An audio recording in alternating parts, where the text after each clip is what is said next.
ए शोना, तुम अब तक तैयार नहीं हुई? अपनी 16 साल की बेटी बुलबुल के कमरे में कदम रखते ही उसकी माँ अन्नपूर्णा ने पूछा कि वो अभी तक तैयार क्यों नहीं हुई है। दुल्हन के कपड़ों में बैठी बुलबुल एकटक आईने की तरफ देख रही थी। उसकी आंखें भीगी हुई थी। मुझे शादी नहीं करनी माँ, और मैंने सुना है जमींदार साहब बहुत गुस्से वाले हैं और मुझसे बड़े भी तो कितने हैं, बाबा की उम्र के हैं। और भी बहुत कुछ सुना है, मेरी सहेलियों ने बताया है मुझे उनके बारे में, वो बहुत गंदे हैं। ऐसा नहीं बोलते सोना, तुम तो जानती हो हमारे घर के हालात कैसे हैं। तुम अगर जमींदार साहब से शादी कर लोगी तो हम सबके अच्छे दिन आ जाएंगे, और जमींदार साहब की माँ खुद तुमको अपने घर की बहू बनाना चाहती है। अब चलो, देर मत करो, मुहूर्त का वक्त हो रहा है। उस रात 16 साल की लड़की की शादी एक अधेड़ उम्र के जमींदार से कर दी गई। हंसती खेलती बुलबुल जमींदार की बीवी बनकर उसकी आलीशान बंगले में आ गई। और तो सुंदर बहू, और तो सुंदर बहू, हर किसी के मुंह पर बस यही था। बुलबुल इतनी प्यारी, इतनी खूबसूरत थी कि जो भी उसे देखता उसकी नजर बस उस पर थम सी जाती। शादी की पहली रात जब बुलबुल डरी सहमी से अपने कमरे में बैठी हुई थी, तभी जमींदार उसके कमरे में आया और जमींदार को देखकर बुलबुल डर से सहम गई। और जमींदार ने बुलबुल को देखकर हंसते हुए कहा, क्या हुआ? मुझे मेरे घर जाना है, मेरी माँ के पास। यही तेरा घर है आज से। तुझे तो अपनी खुशनसीबी माननी चाहिए कि तू इतने बड़े घराने की बहू बनकर आई है, और तू है कि अपने छोटे से झोपड़े में जाने के लिए रो रही है। इतना कहता हुआ जमींदार बुलबुल की तरफ अपने कदम बढ़ाने लगा, और तभी पूरी हवेली की बिजली गोल हो गई और उस कमरे में अंधेरा फैल गया। बुलबुल डर से चीख उठी, डरो नहीं, हम देखता है, तुम यहीं रहना। इतना कहकर जमींदार कमरे से बाहर निकल गया।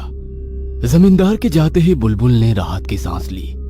जमींदार को जाकर काफी देर हो चुकी थी, लेकिन अब तक वो नहीं आया था। बुलबुल की आंख नींद से खुल नहीं रही थी। वह वहीं बिस्तर के किनारे बैठी बैठी टेक लगाकर सो चुकी थी कि अचानक दरवाजे की खिड़की जोर जोर से हिलने लगी। ऐसा लग रहा था जैसे कोई जोर जोर से खटखटा रहा है। बुलबुल ने डर से कांपते हुए कहा, कौन है यहाँ? जमींदार जी, मुझे डर लग रहा है, कोई है क्या यहाँ? लेकिन कोई जवाब नहीं आया और सब फिर एकदम शांत हो गया। बुलबुल को लगा जैसे उसके कमरे के दरवाजे के बाहर कोई है। बुलबुल धीरे से उठी और उसने जैसे ही अपने कमरे के दरवाजे को खोलकर देखा, उसने देखा काले लिबास में कोई उसके कमरे के बाहर से चलता हुआ जा रहा है। बुलबुल धीरे से बोली, कौन? लेकिन वो जो कोई भी था वो चुपचाप वहां से आगे बढ़ गया। बुलबुल को उस कमरे में अकेले डर लग रहा था, इसलिए वो तुरंत कमरे से बाहर निकली और बाहर आंगन की तरफ बढ़ गई। हवेली में शायद सब सो चुके थे, क्योंकि किसी की भी आहट का एहसास तक नहीं था। बुलबुल को इतने बड़े घर में रहने की आदत नहीं थी, इसलिए उसे यहाँ बहुत घबराहट हो रही थी। बुलबुल ने सोचा कि जमींदार जी तो कहाँ है पता नहीं, तो हवेली में किसी और को ही देखे ताकि किसी के पास बैठकर उसका डर कम हो। वो अपने कदम आगे बढ़ाई रही थी, रुक जा, कि पीछे से किसी के कड़क आवाज सुनाई दी। ये सुन बुलबुल के कदम जहां थे वहीं थम गए। उसने घबराते हुए पीछे पलटकर देखा और जल्दी से अपने सर पर पल्लू रख लिया। सामने जमींदार की बूढ़ी माँ खड़ी थी। वह बुलबुल के सामने आकर बोली, बुलबुल तुम यहाँ क्या कर रही हो इतनी रात में? बुलबुल ने घबराते हुए कहा, वो माँ, मुझे डर लग रहा था। बुलबुल की बात पर जमींदार की माँ बोली, डर लग रहा था? मेरा बेटा कहाँ है? पता नहीं, हमारे कमरे के दरवाजे पर कोई था। जमींदार जी वही देखने गए थे कि वो कौन है, लेकिन अब तक वो आए नहीं और मुझे किसी की आवाज भी सुनाई दे रही थी, तो इसलिए मैं डर के मारे बाहर आ गई। बुलबुल की बात पर जमींदार की माँ खुद सोचने लगी और फिर बोली, मुझे पता है वो कहाँ होगा, तू जा अपने कमरे में, मैं तेरे पति को अभी लेकर आती हूँ। बुलबुल ने हाँ में सिर हिलाया और अपने कमरे की तरफ बढ़ गई और पीछे से जमींदार की माँ बोली, शादी हो गई और वो भी दोबारा शादी हुई। जिंदगी में किसी लड़की से शादी करनी है, वो भी अपने से आधी उम्र की लड़की से शादी करके घर ले आया। इस उम्र में पहुंच गया है तब भी इसकी हरकतें नहीं सुधरी, जाने कहाँ मुंह काला कर रहा होगा। इधर बुलबुल सहमी हुई सी एक बार फिर बड़े से गलियारे से होकर अपने कमरे की तरफ बढ़ रही थी। बुलबुल जैसे ही अपने कमरे के दरवाजे पर पहुंची, उसे लगा जैसे कोई उसके पीछे पीछे आ रहा है। बुलबुल जहां थी वहीं खड़ी रह गई। उसे घबराहट हो रही थी।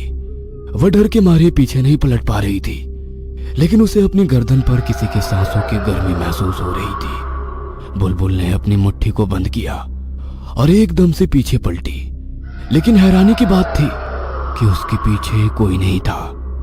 बुलबुल ने अपनी आंखें बंद की और राहत से सांस लेती हुई बोली, बुलबुल तुमको डर लग रहा है? जमींदार जी की माँ ने कहा ना कि डरने की बात नहीं है, तुम सो जाओ।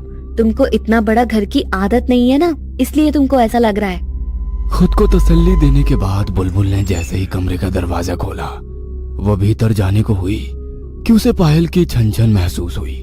बुलबुल ने देखा उसी गलियारे से एक काला साया चलकर आगे जा रहा था और उसी के पास से पायल की आवाज आ रही थी। यह देखकर बुलबुल की हालत खराब हो गई। उसका चेहरा पूरा पसीने से भीग चुका था। उसने जल्दी जल्दी अपना पसीना पोंछा और बोली, ये कैसे हो सकता है? अभी अभी तो यहाँ कोई नहीं था, और ये काले लिबास में क्यों घूम रही हैं इस तरह? तभी बुलबुल के देखते ही देखते पूरे गलियारे में अंधेरा हो गया। जहां तहां जो सजावट की गई थी, जो रोशनी जल रही थी, वो सब बुझ गया। बुलबुल के कदम अपने आप उस साये के पीछे पड़ गए। वह चलता हुआ साया रुका और फिर आगे बढ़ने लगा। बुलबुल भी धीरे धीरे उसके पीछे अपने कदम बढ़ाने लगी। उसने देखा कि सिर्फ गलियारे में ही नहीं, बल्कि पूरी हवेली में जहां चहल पहल और रौनक थी, बिल्कुल शमशान सा सन्नाटा फैला हुआ था और कहीं भी ना सजावट, ना लाइट्स, ना कुछ भी नहीं। बुलबुल को हवेली में बहुत डर लग रहा था। अचानक बुलबुल के सामने से जा रही वो काली परछाई कहीं गायब हो गई और बुलबुल के कदम जहां थे वहीं थम गए। उसने घबराकर चारों तरफ देखा, लेकिन वहां उसे कोई नजर नहीं आया सिवाय अंधेरे के। तभी बुलबुल के कान में उल्लू की आवाज आई। ऐसा लग रहा था जैसे बहुत सारी औरतें मिलकर रस्म कर रही हैं। और जैसे ही बुलबुल का ध्यान उस आवाज पर गया, बुलबुल ने चारों तरफ देखा और उसे लगा जैसे ये आवाज उसके बगल के कमरे से आ रही है। लेकिन अब तक बुलबुल खुद नहीं जानती थी कि वो चलती हुई कहाँ आ गई है, हवेली का कौन सा हिस्सा है। बुलबुल धीरे धीरे अपने कदम उस कमरे की तरफ बढ़ाने लगी और वो जैसे ही उस कमरे के दरवाजे पर पहुंची, उसने देखा दरवाजा बंद था। बुलबुल ने 2-4 बार कोशिश की उस दरवाजे को खोलने की, लेकिन नहीं खुला। बुलबुल को लगा जैसे उसके पीछे कोई खड़ा था। बुलबुल ने जैसे ही पीछे पलटकर देखा तो उसके पीछे उस गलियारे में अंधेरा और सिर्फ साए साए करती हुई हवाएं थी, जिससे बुलबुल को एक अजीब सी सिहरन हो रही थी। पीछे किसी को ना पाकर बुलबुल ने जैसे ही सामने की तरफ देखा तो उसने पाया कि जो दरवाजा अब तक बंद था वह बिल्कुल खुला हुआ था और पीछे से उसे किसी ने जोर से उस कमरे के भीतर धक्का दिया। बुलबुल लगभग गिरते गिरते बची और उसने पीछे पलटकर देखा तो एक बार फिर उसके पीछे कोई नहीं था। बुलबुल के कदम जैसे ही उस कमरे में पड़े, वह आवाजें आनी बंद हो गई। उसने देखा बहुत सारी औरतें गोल घेरे में अपने अपने चेहरों पर घूंघट डाले काली साड़ी में रस्म कर रही थी, लेकिन वो उल्लू नहीं बल्कि कुछ और ही था। उल्लू की आवाज जिस तरीके से होती है वैसा ही, लेकिन आवाज में वो कोई मंत्र का उच्चारण कर रही थी। ऐसा लग रहा था जैसे वो कोई टोटका कर रही है और गोल गोल घूम रही थी।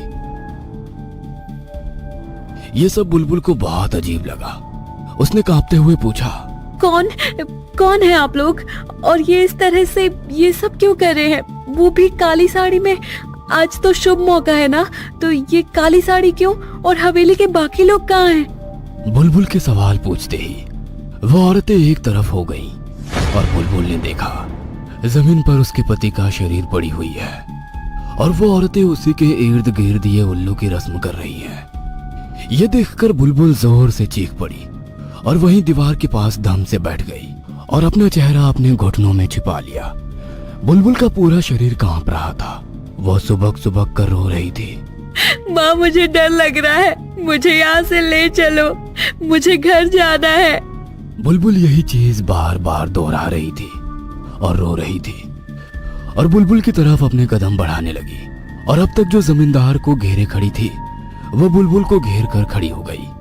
उसमें से एक औरत बुलबुल के पास बैठ गई और बुलबुल के चेहरे को छूती हुई बोली, तुम डरो मत, ये सब हम तुम्हारे लिए ही तो कर रहे हैं। उसकी बात सुनकर बुलबुल ने आंसू भरी नजरों से उसकी तरफ देखा हालांकि बुलबुल उसका चेहरा नहीं देख पा रही थी, लेकिन उन सब की हंसी को महसूस कर पा रही थी।